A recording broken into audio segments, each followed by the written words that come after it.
Hello, everybody, and welcome back to another edition of Talk of the Town. Today, I have a cold, so I'm going to apologize. I might be sniffling and coughing and all that stuff, but we got to do what we got to do. I have a guest that came in today. He gave me a call, and he asked me if he could be on the show. He wanted to talk about something that's near and dear to him, and that's the Community Preservation Act. I noticed on the way over to the studio today that there are signs on the lawns already, some for, some against, so that's America. We all have a difference of opinion, and we're going to hear about this gentleman's opinion today. So I just want to welcome you to the person beside me, John Cronin. John, welcome to the show. I'm not going to shake your hand. I don't want to give you my cold. But let me tell you a little bit about John if you don't know John, but most of you should know John. He grew up in Milton, graduated from Milton High. He has a civil engineering degree from Tufts. He got a lot of certificates over at Boston College, including one in public affairs. He was been a town meeting member since 1960. He's been a park commissioner. He was a park commissioner back in 1961. He was on the first Conservation Commission, correct? Helped actually form it, did you not? Right. With John Hemingway? Right. Back in 1963. He was appointed to town administrator in 1968 and continued that till 2002. He's currently on the Government Study Committee, still a town meeting member. He's just starting on the Master Plan Committee, I believe. Right. And he was on the CPA Study Committee, which has been completed. So you know quite a bit about the CPA, am I right? Well, a little bit. You're not a CPA.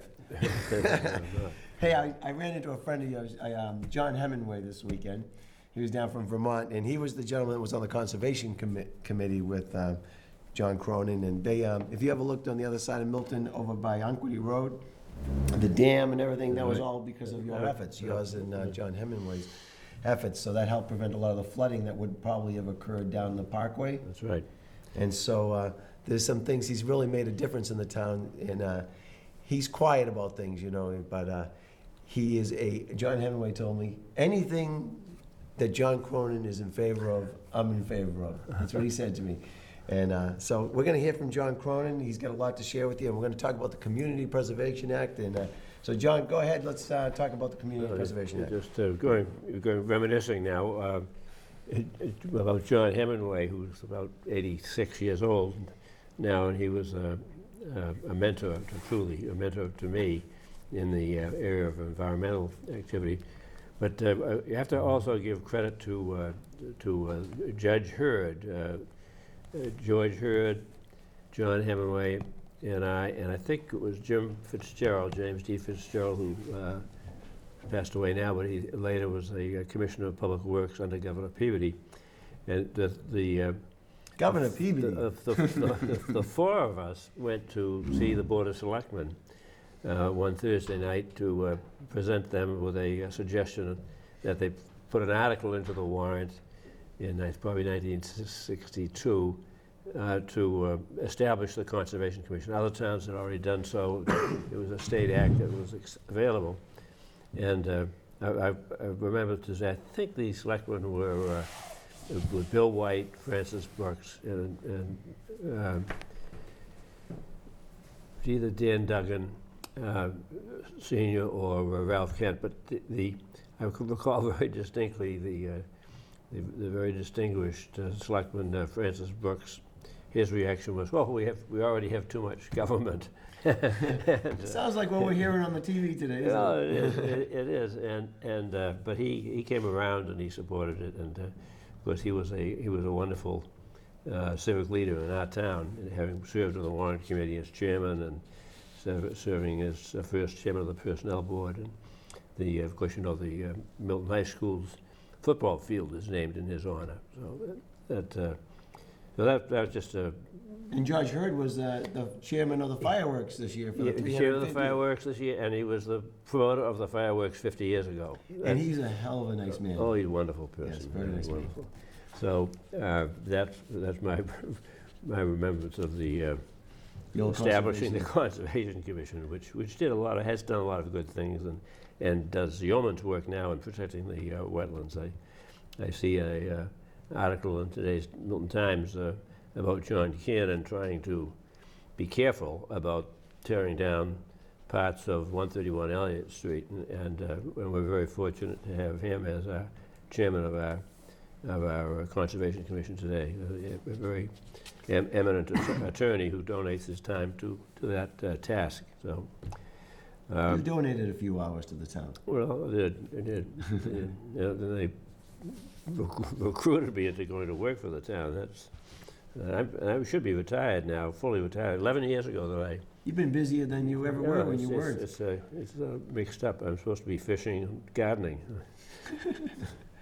So let's see. We're here today to talk about the Community Preservation Act, which is an opportunity for the town to make a decision as to whether they want to accept that program. It's a taxation program. The proposal, it could be 3%. That's what a lot of towns have accepted. But our study committee, which was made up of Don Neal, who's a longtime Conservation Commission chairman, Barbara Duggan Brown, Wally Simpson, and Steve McCurdy, who was a warrant committee member. Barbara Brown was the chairman of the park board at the time, and Wally Sisson was a member of the historical commission. So there were 5 of us who were on the study committee, and we recommended that the town not accept the 3%, but instead have a 1.5% program. And of course there are exemptions for low and moderate income residents. Everyone gets a $100,000 deduction from exemption from the assessed valuation. But it's a surcharge. So it's a surcharge on their real estate tax. That's correct. That's correct. Okay. And of course, the town is a $90 million business now, and this is a fairly small and restricted program. The money can only be used for historic preservation, open space and recreation land acquisition, and capital improvements, and reasonably priced housing. There are some misconceptions about how it can be used, and there's also some examples of in the past of how similar funds the town was able to use.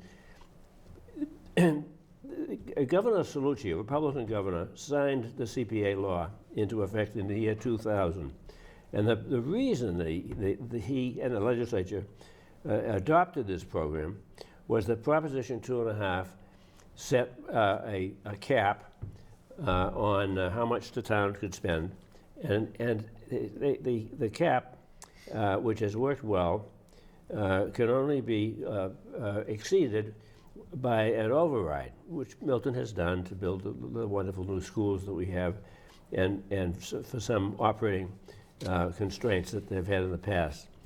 So but even still, the town has not spent any money on acquiring open space for 30 years that the 2.5 has been there, and when they can't spend money on historic preservation or housing because of the cap. If in order to So prior to the cap, had they been buying a lot of open space? Oh yes, they had, and they have done.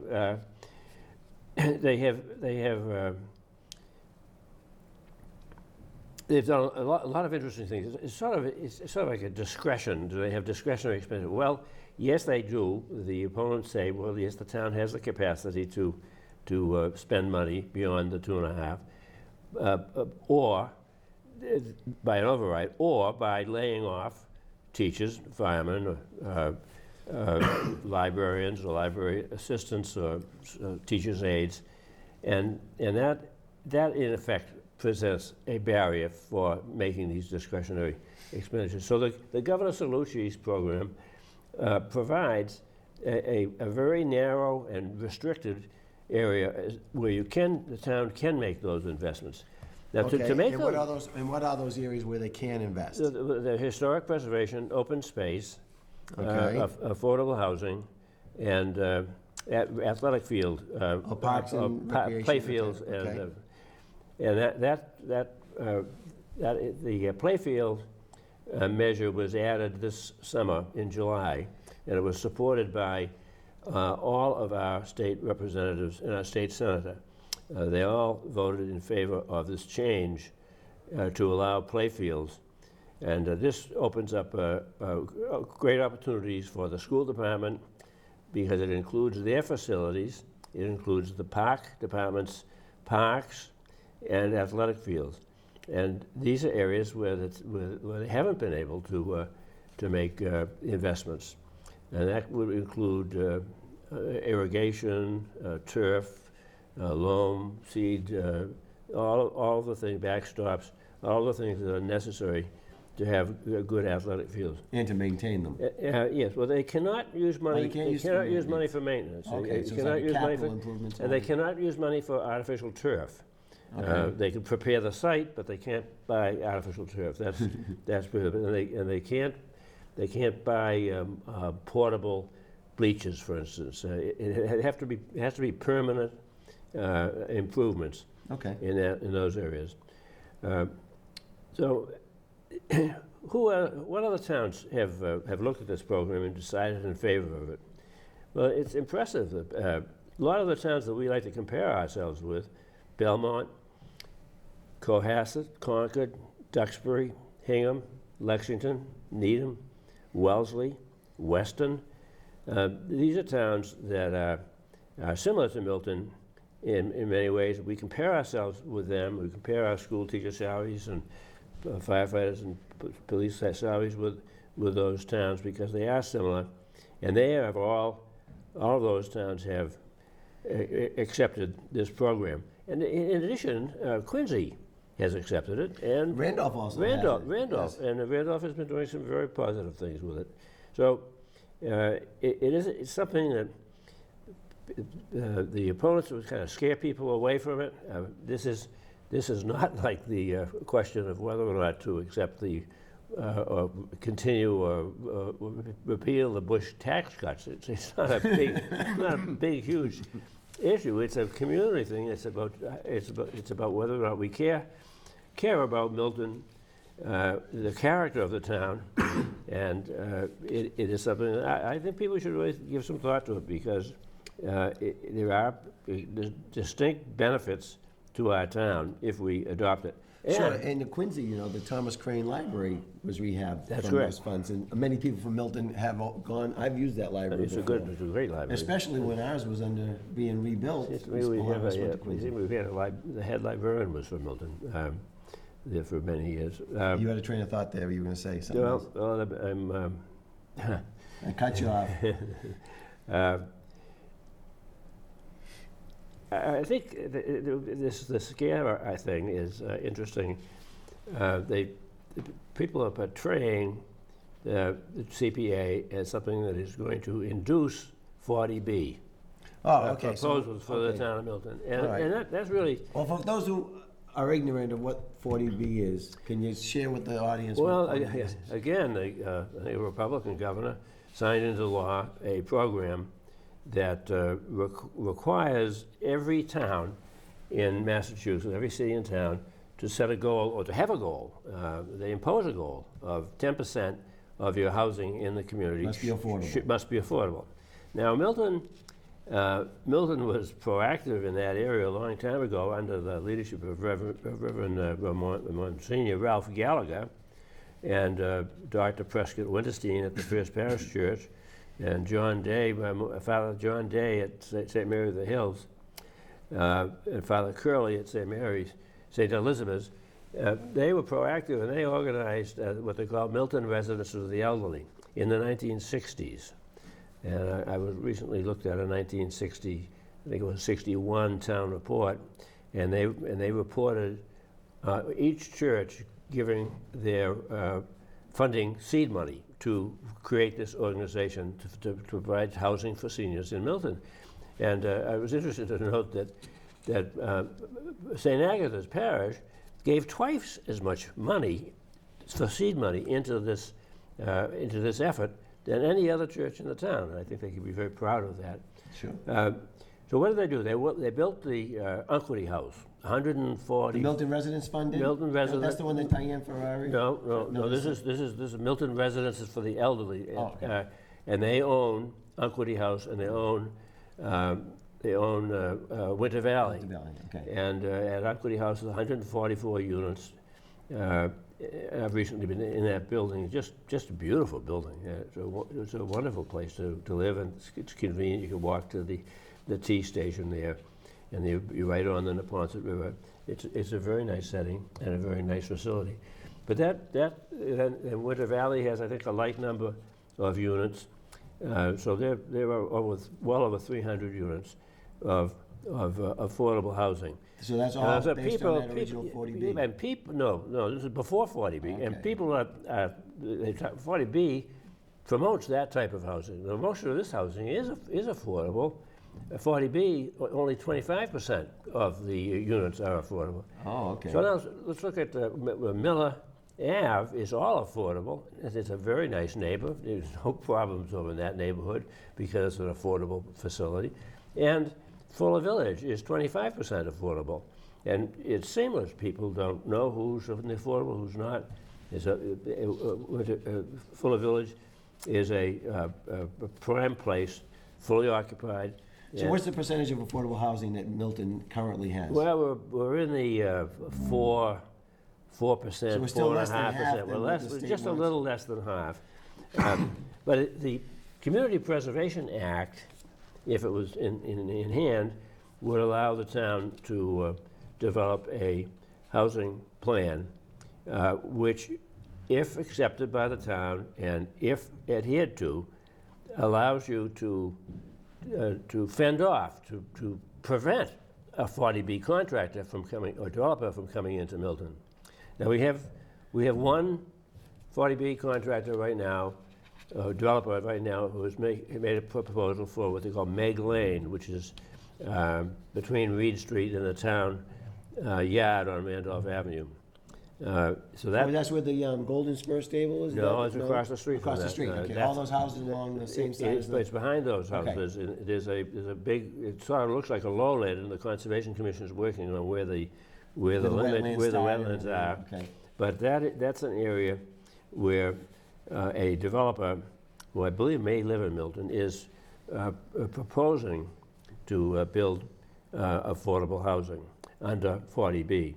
And under 40B, the developer can bypass the Zoning Board of Appeals, bypass the zoning, and he can put in usually denser zoning than is allowed under the zoning bylaw.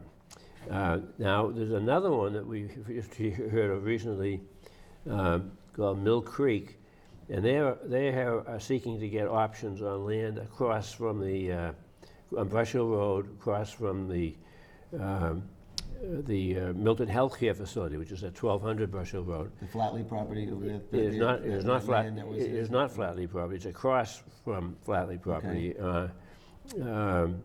Actually on the Hemingway driveway that goes into Canton. Okay. It's in that vicinity, and it is north of the Wakefield estate, Okay. which is 22 acres. And what are they proposing for that? 250, 300 units is what the talk is. I haven't seen anything in writing yet, but I heard that there's been some meetings on that. Now, there have been occasions in the past where housing projects have been proposed which the town didn't want, and the town was able to act because they had money that they could spend. They had money in their toolbox that they could appropriate. And the example that I think is interesting is Turner's Pond. Turner's Pond is 25 acres of land, 10 acres of water, and the Pine Tree Brook Improvement Program, which channelized and dropped the bed of the brook in the 50s, that essentially drains the original Turner's Pond, which was a meadow that had been dammed up for ice. Production of ice. And once the improvement project came up, beyond where the Glover School is now, they drained the pond. The town did this. So when they put that brook that all the way down to the Neponset River, they actually drained the pond? They drained the pond. And the old brook meandered back and forth, and they needed to be dropped because there was flooding up in the Parkway Crescent, Thatcher Plains area, and even Russellwood Road area. This was a serious problem. Was that the intent of the town to drain the pond at the time? No. The intent of it was to provide relief to Standish Road and the Brook Road houses and the Lincoln Street From floods. areas from floods. So they pulled the plug. They pulled the plug onto this pond, and the meadow sort of went dry. There was still some mucky areas, but Okay. the sort of developer named Conley from Mattapan purchased that 25 acres from the Turner family for $30,000 and proposed 83 house lots, C-zone house lots. They were perfectly legal. Was the Glover School there at the time? Was there a Glover School there? No. Was that part of the parcel? No. Interesting enough, the Glover School site was owned by the Herrick family, George Hurd's parents, and they gave the site for the Glover School to the town. Oh, okay. And that's why we have Herrick Road there. Herrick Drive came in onto the farmland later. Okay. So. Is there anything you don't know about Milton? Well, let me finish the story about Turner's Pond. So the developer went to the planning board. They had a public hearing in the auditorium of the old town hall. The people in the neighborhood were an uproar about this development. They didn't want it at all. So I can remember that Benjamin Alexander was the chairman of the planning board at the time, and I was there, and I can remember him saying, you don't want to talk to the planning board about development, you want to talk to the selectmen about acquisition. So indeed, the selectmen got involved. They had a special town meeting. They voted at the town meeting to take it by eminent domain for $30,000, same price. Well, it went to court, and in the land court, the judge decided that looking at the appraisals and things, that they had spent money on mortgages, they had spent money on engineers and design. So had to reimburse the developer. So the developer got $45,000 in the end. So that's pretty good, though. The developer made some money, never had to build a house. Well, the town made some money too. For $45,000, they bought 25 acres, and they have a lovely green space. But at the time, in the middle of that town. was a lot of money at the time. And they controlled the development. They controlled what would have been today called the 40B. The town had the authority to act. They didn't have to go and have an override. They had the toolbox. Okay. So then, 10 years later, what happened? Well, Pope's Pond. And Dr. Lyman, who lived at the corner of Trout Brook and Sumner Street, was a developer up there. He had already built Craig and built Sumner Street, and he had the plans. I remember seeing them. The plans were all laid out for the street going right down through the middle of Pope's Pond, house lots. And keep in mind, Pope's Pond was also a shallow meadow that had been dammed up. So that when the drainage project was coming up, he saw that he could do this. And so again, in that case, the town didn't take it by eminent domain. The selectmen, the Conservation Commission, and the town council negotiated with Dr. Lyman, who it turned out was on the brink of bankruptcy. He hadn't paid the lumber company. The lumber company had a lien, and they became a party in this negotiation. They wanted to get out of it. So the town, I think, spent about $35,000 to buy Pope's Pond, and the lumber company got 6 house lots at the end of Lafayette Street out of it. So they came out of it. But again, a lovely acquisition, but the town had the ability to control the development the way they wanted it to be. And that's because we didn't have a Prop 2.5? Is that the reason why? That's right, and the town, and they didn't have the flexibility to buy open space as they would have under the Community Preservation Act. So that's just a couple of Now, we didn't mention yet, some people haven't heard, with the Community Preservation Act, for every dollar that goes in, we have matching funds from the state, correct? Yes, I can speak to that too. Because that's an important part of it too. It's not as high as it used to be, but it's Well, still, it's over 20%. Where does the money come from? The money comes from the Community Preservation Act Trust Fund, the state money. And where does that come from? Well, that comes from the Registry of Deed fees. So when you have any transaction, a mortgage or a release of a mortgage, a deed, an easement, you have to pay a fee to the Registry of Deeds. And the state set this up, and all those fees go to this trust fund, which is, this year, is $23 million. And they pay out to the 148 towns the money that we put in there from our mortgages and deeds. Easements, they're getting it. And in the first year or two or three, you had very few towns. Still had the $23 million. So they got a bigger chunk. So they get 100% matches in the beginning, and it was never intended to be. Sounds like a 401k. They keep cutting the match. Well, it was never intended to be 100% for anybody. So it's 20. Was it 100% at one time? It for was. some towns? It was. Wow. Yeah, Situate. So we could have gotten this a long time ago. Oh, really we sure. brought in some money. We estimate that we've let $3 million that could have come to Milton, and could have been used to reduce the bond issue of the library, because the old library, that was eligible for reconstruction under CPA, as are, of course, the fire stations. We're looking at $3.5 million for the fire stations coming up. That could be used for it could be funded by Community Preservation Act because they're historically significant buildings. And so, again, I'm losing my track here, but...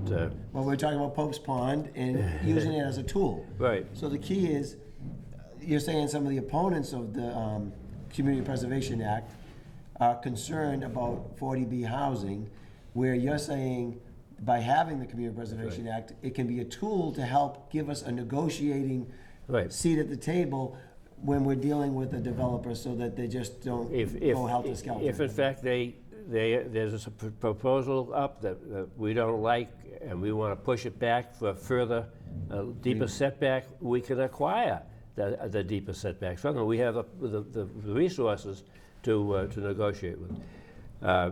So that's the tool that the selectmen would have, and the town meeting would have. Well, I mentioned the process of how do you who decides what to where to spend the money? Yes, we have the money must be requested by a board or a society or a historic organization or the library, the schools, and then their application for funding under this goes to a community preservation committee, and the committee is by the statute must include someone from the planning board, the historic commission, the conservation commission, the housing authority. So you have in the park commission. So you have 5 members on that commission who you might say are competing interests. Sure, because all of them have their interests. So you're not going to see them all being tipped for athletic fields or all being tipped for historic preservation or housing.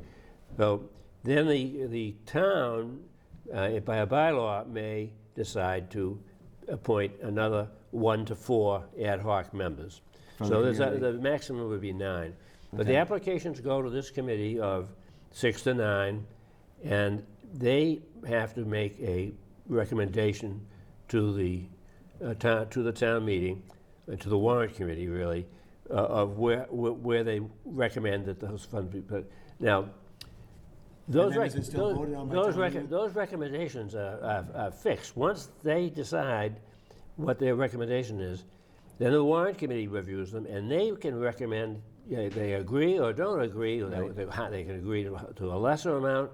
But the warrant committee has a role, but the warrant committee cannot put in that they want to build a badminton field at Milton Academy or something. They cannot enter into their own ideas. And then it goes to the warrant committee, and that's the second filter. This town meeting is the decision maker. They're the third filter in making the decision. So I don't think you're going to find that there are irresponsible investments being made from this thing. Also, it's being represented that this is a permanent tax. It isn't a permanent tax. The town meeting, the town people can terminate this program after 5 years. They could also, after 1 year, they could reduce it from 1.5% to 1% or to 0.5%. So the options for the townspeople, if they don't like it, if They have some flexibility. they have the flexibility of terminating it. And I think it's unfair to say that it's a permanent tax. Now, what's happened in the other communities? What's happened in... Tell the folks what has happened in the other communities, John. Nobody has turned it down. Nobody's reduced the amount. It has been a very, very popular program. Well, maybe they're not as sharp as we are in Milton. Yeah. Well, Milton's a conservative town, and properly so. We're very cautious in Milton about, I think of Francis Brooks's admonition that we already have too much government. And he changed his mind on the Conservation Commission, and I think some of the people who are hesitant now about voting for it, that they will change their mind too when they see it. I mean, it's about the character of the town. It's about the quality of life in Milton, and Well, it's a beautiful town. Nobody can deny it. It's a wonderful town to live in. So, Right. so those are some of the. Well, it was interesting. Now, wasn't there, what happened over now at St. Elizabeth's, right? Across from St. Elizabeth's, we had a home over there, did we not? Was that the Joseph Howe house? Yeah, it was. It was. And We wanted to. I was talking to John about the house, and he was telling me a little bit about it. And then I have a little newsletter here from the Historical Society. And matter of fact, I'll just read it to you. It says, unique to the stone Cape Cod style house at 597 Randolph Ave are the wedge-shaped blocks of local granite used in its construction. Little is known about the home's original owner, Joseph Niels Howe, 1772 to 1847, beyond the fact that he was born in Boston, et cetera, et cetera. He was a ship owner, and he was in the cordage manufacturer, the ropes and things like that manufacturer. And that house was made out of triangular granite, you were saying? Yeah, truncated triangle. Truncated Yeah, triangular yeah, granite? they don't come to a point, they cut them off at And what is the estimated time that house was built? 1830. 1830, okay. And but here's a little interesting history about the house is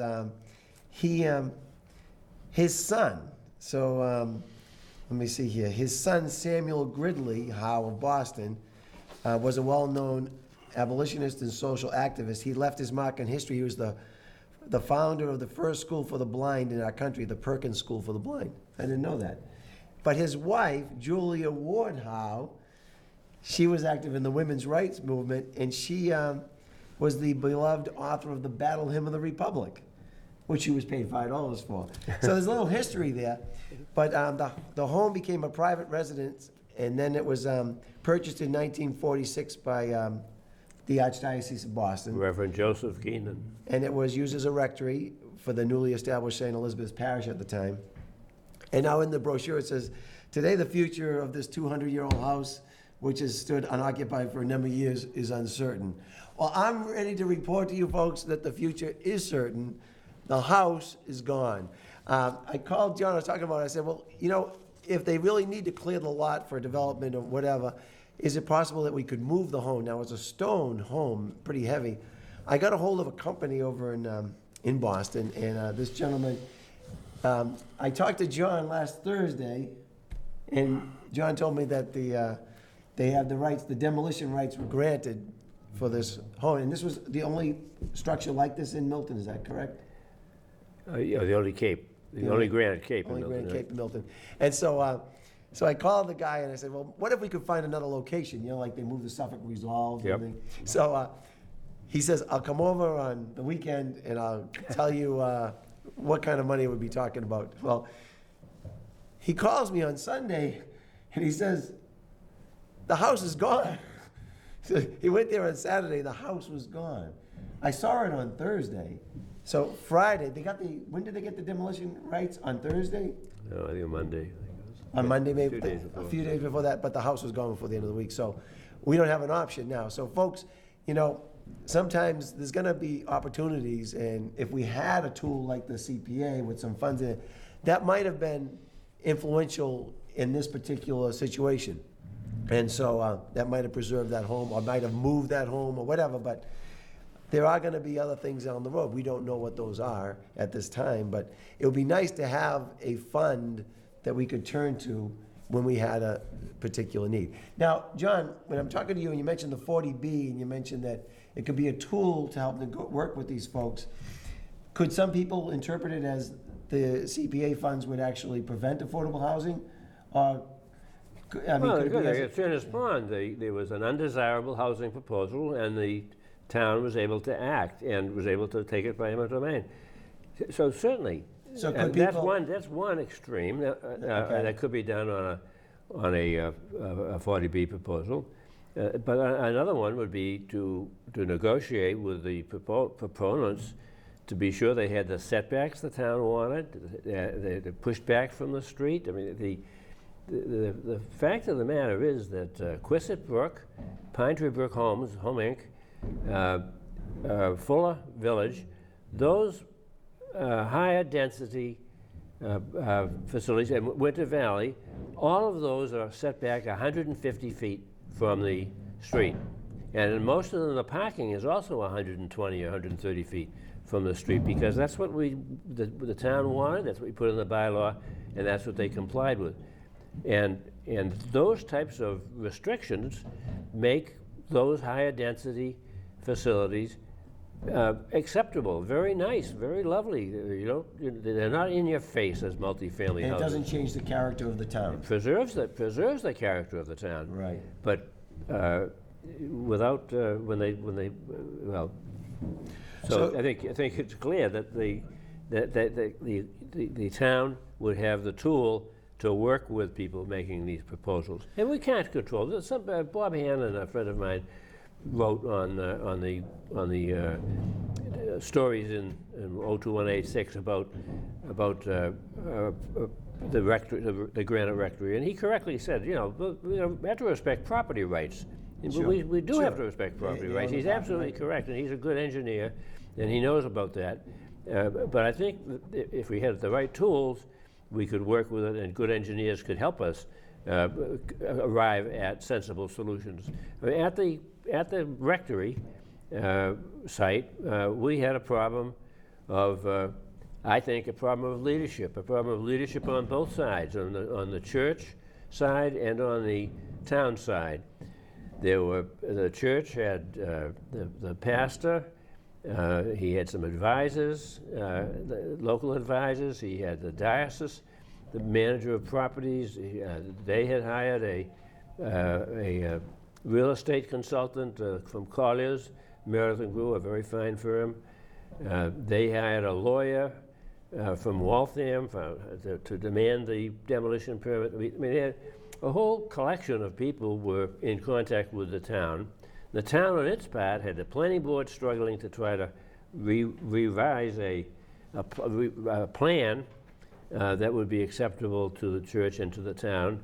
They had a public hearing. Nobody even came to it from the church or from the diocese or from the original developer who apparently had walked away. We had the town clerk was involved, the town council was involved, the selectmen were involved, planning director. I mean, we just had too many people on both sides not working together. The pastor had his concept. Well, I guess the Colliers told him that the land would be more valuable if the building was turned down. So I say we had self-selected demolition. So they decided it. The town didn't tell them they should tear it down. The building commissioner didn't tell them to tear it down. Historic Commission delayed it for 9 Is that like months. self-selected deportation? Well, anyways, that it was their decision. They have the property rights. They own the property.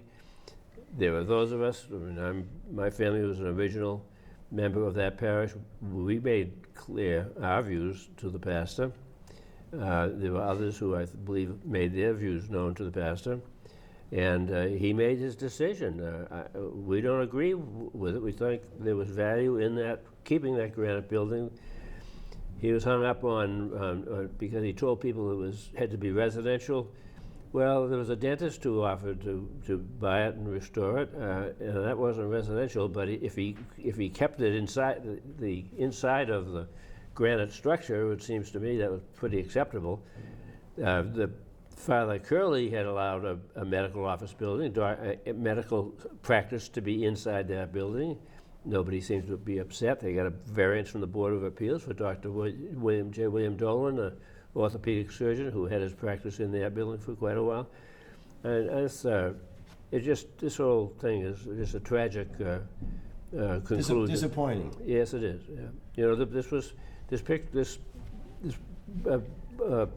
building was featured in a nationwide book on Cape houses. It's only one of 2 granite Cape houses in the country. Now there's just one. So No. Now there's just one, huh? Okay. Mike, if you can put a picture of that house on for some of the people. Mike, can you zoom on this? Is it possible that you can see this? I don't know. Can you? Let me see if you can. Can you see that, Mike? Is that not possible? But Mike might try to get it online. But if you can't, some of you can see it. I'm looking on the screen there. That's the house from the Stone Cape from across from St. Elizabeth's. That's no longer there, folks. So we can't even move it. So the thing is that the thing that would have been desirable would be for the spokesman for the church to sit down and work with the planning board. The planning board has a conceptual drawings, a couple of drawings that they did of how the land could be developed as zoned. It's in the C zone, and they did plans of how many lots you could lay out. And one plan is with no street going into it, but just the houses along the frontage of Randolph Avenue, Reedsdale Road. I think we had 5 lots, and boy, they're awful looking lots because you'd have driveways coming out, curb cuts coming out onto Route 28 on both Reedsdale side and the other side, and it's a difficult location. Frankly, the front lawn of that property should be open space, and the town should buy it. And they should pay whatever the fair market value is. And when there was a dentist was looking to buy it, we talked with him about buying it from him. If we had CPA money that we could promise or we could commit, we could have acquired that, and that could have let him adjust because he wanted to keep the front lawn open, and he didn't. It'd be fine with him if the town had the easement over that, and he would mow it. We wouldn't mow it. So. And we could have, the CPA law would allow us to buy a historic preservation restriction over the facade of the house, so that he would be, in his deeds, he would be required to maintain that. Now, we never had these discussions with the church. John, how do you really feel about this? Yeah. Yeah. Well, anyways. Is that what they call water under the bridge? It is. It is. It's like pulling the plug on Turner's Pond. And then the other plot plan of the land that the planning board would have been willing to talk with them about showed a street going in there, and it looks like they have 6 lots, but they really don't because they can't place the building on the smallest lot. There isn't enough room. So. Well, that's spilt milk now. In case you don't know it, John's in favor of the Community Preservation Act. How much time do we have, Mike? I can't see. You got a little sign here. Okay, good. We got a few minutes left. So the supporters of the CPA are having a fundraiser this weekend, and it was supposed to be in the Milton Times, but it didn't make the Times, right? That's right. So tell the folks about that. There's a picture of the house. There's a house. I know folks can't see that very well, but we call it the Great Gatsby House. Well, in Milton's Great Gatsby House is just an incredible building from the... That's Connor Robbins and... yeah, it's right next to Delphi Academy. Delphi Academy is in the carriage house for this mansion, and actually Delphi also has the gardener's cottage and the chauffeur's cottage. This estate was owned by Mrs. Holden McGinley, and she built it. It was built in 1925, we believe, as a wedding present for her. And it's about less than 50 or so acres. My wife didn't get a wedding present quite as elaborate. And we call it the Milton's Great Gatsby Era Estate and Mansion.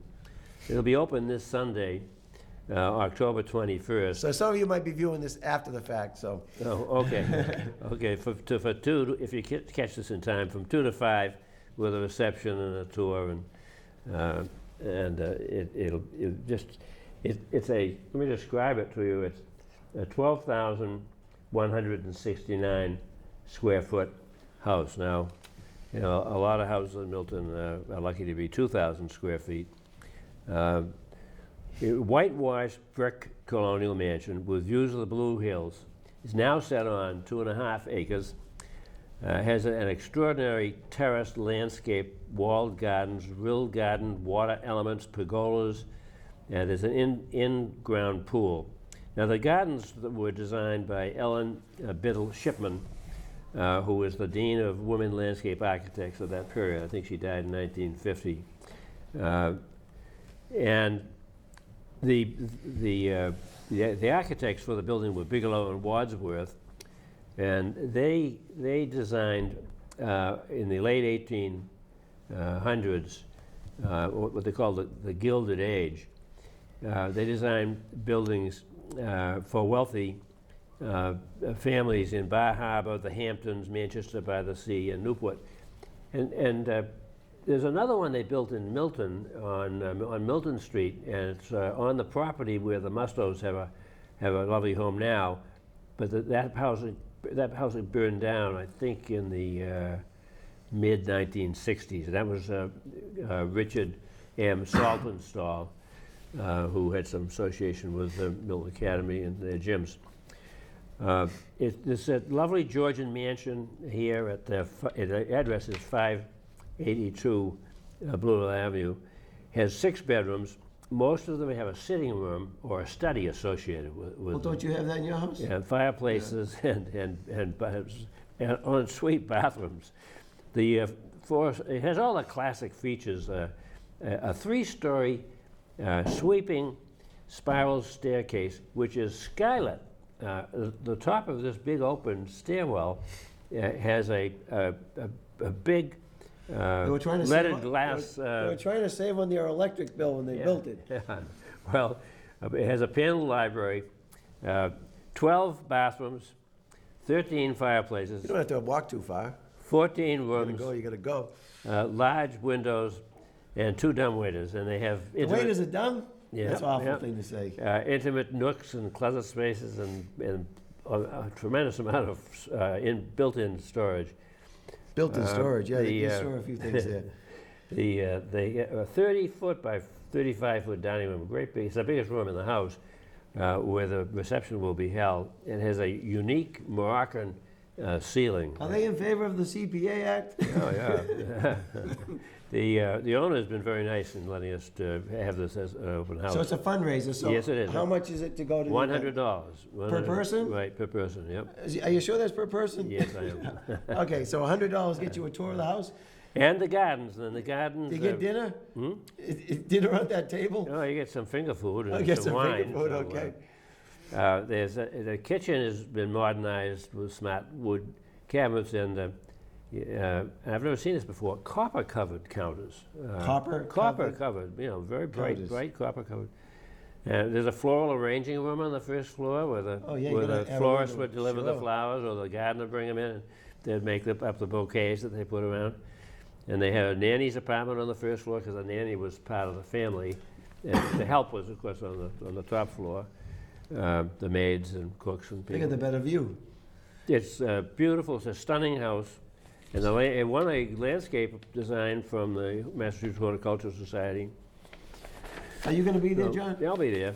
So if you want to continue this conversation with John, make sure you go. It's going to be Sunday, what was it, October 21st? That's right. Is that right? Between 2 and 5. I know that's also the same time we got the trolley tour. The 350s having their trolley tour sold out, folks. About 160 people are going to be touring around Milton on Sunday, so it's going to be fun.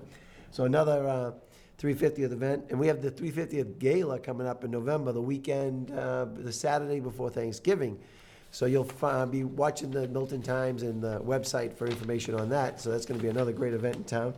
And so, John, we didn't tell people what it's going to cost. About 1.5% is the cost of the, and you're not paid. You don't have to pay it on the first 100,000 of assessment on your home. It comes out to be about $63 per year on property assessed for $400,000 $63 a year. a year, right? And I think someone figured out that like the units at Fuller village, it would be like $23 per year. I mean, it really is. And that's a big It's, development. yeah, it's per unit. Yeah, they. $23 a year per unit for the people that live there. Fuller Okay. Village is the largest taxpayer in the town. They pay $500,000 in taxes to the town. Well, it's nice to see that the Eustace Estate is not going to be torn down. Well, that's right. It's And that's kind of like that's a private preservation society, correct? That's right, Historic New England. And, Historic and New England. the Wakefield Charitable Trust, which is 22 acres on. Do you know they have a giant turtle over there? 1460. Did you see the turtle? No.